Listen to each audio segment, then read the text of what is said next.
Here are the horoscopes for the week of the 21st to the 27th of October 2013.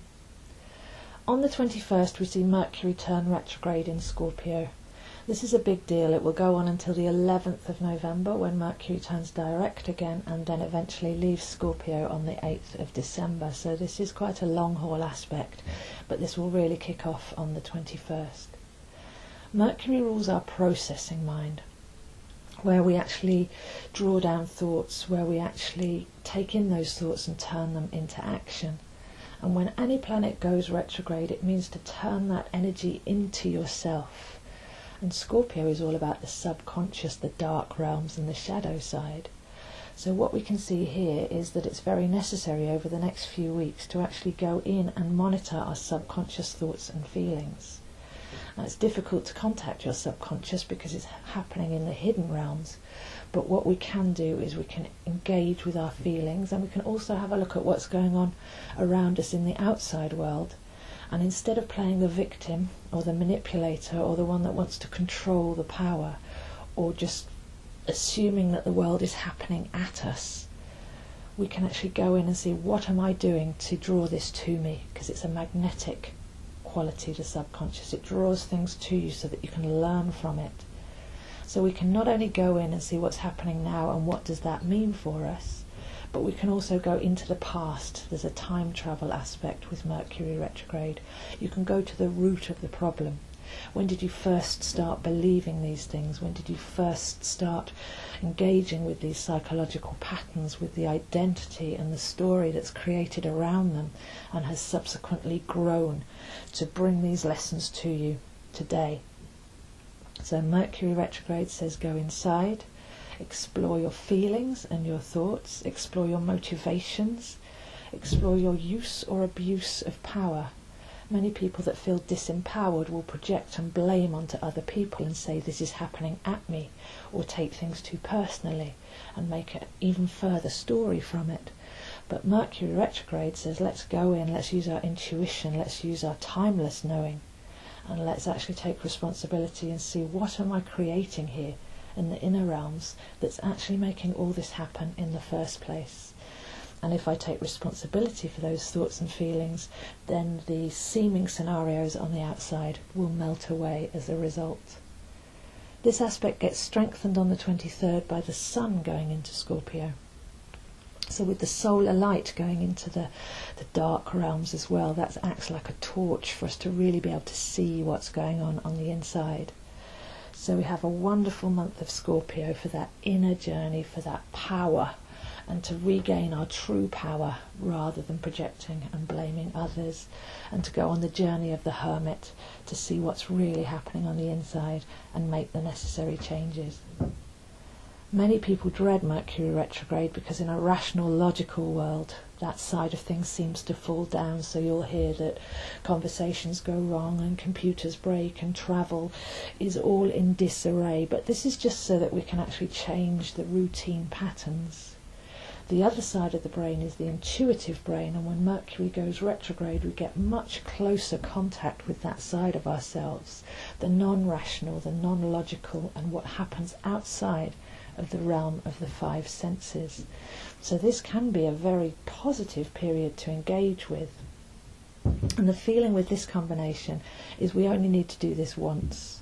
We don't need to kind of return and be our own perennial psychologist. We can just go in very bravely now and once and for all tear up at the roots anything that's not serving us anymore. So a very powerful beginning of the week. Try and keep your diary a bit freer, try and keep your plans a bit looser, so if the outside world is acting in an illogical way, you can actually find it funny rather than have very tight schedules and things going awry. The energy builds up now towards the end of the week as we see the square between Pluto and Uranus beginning to form.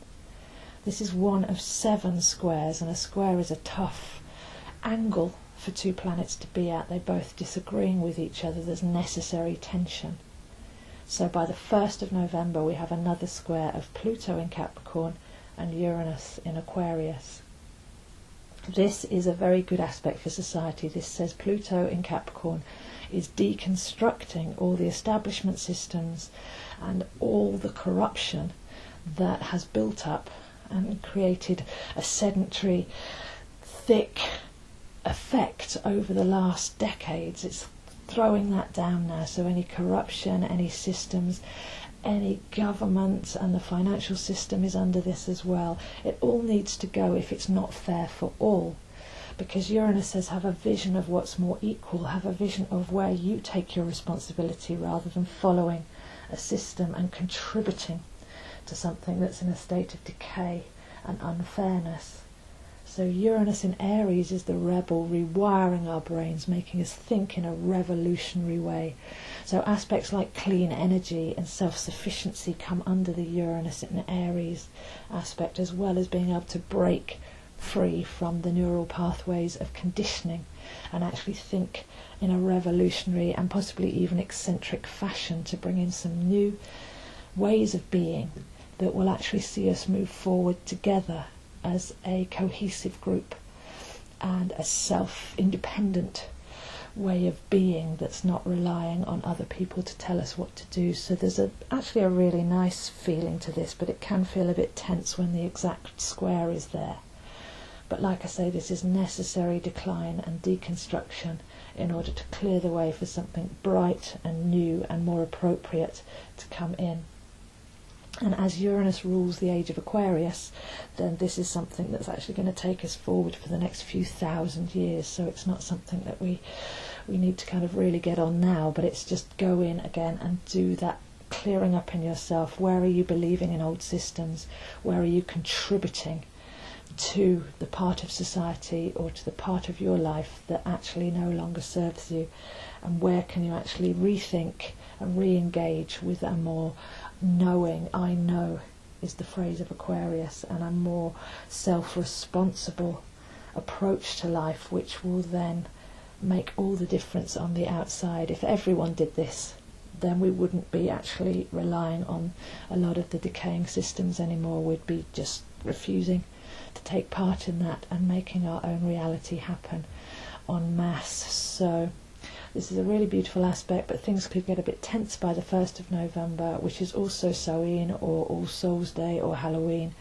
So there's going to be a real kind of ghosts come out and the ghouls and the goblins aspect forming this week, with all that energy in Scorpio saying go in and face your inner demons, bring to light whatever's been ruling the show in your subconscious, bring it to awareness, cleanse it, and then take responsibility for the part that you're playing in the world. And you no longer need to attract to you from the scary subconscious realms, because you've actually had the responsibility to go in and to do the work yourself. So very powerful energies this week. Go in, go deep, and just engage with these very, very powerful planetary aspects, because they're all in perfect timing. Everything's happening at the right time for the right reason.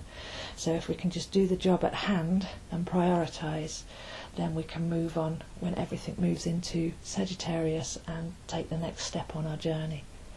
So those are the stars this week, and I'll see you next week.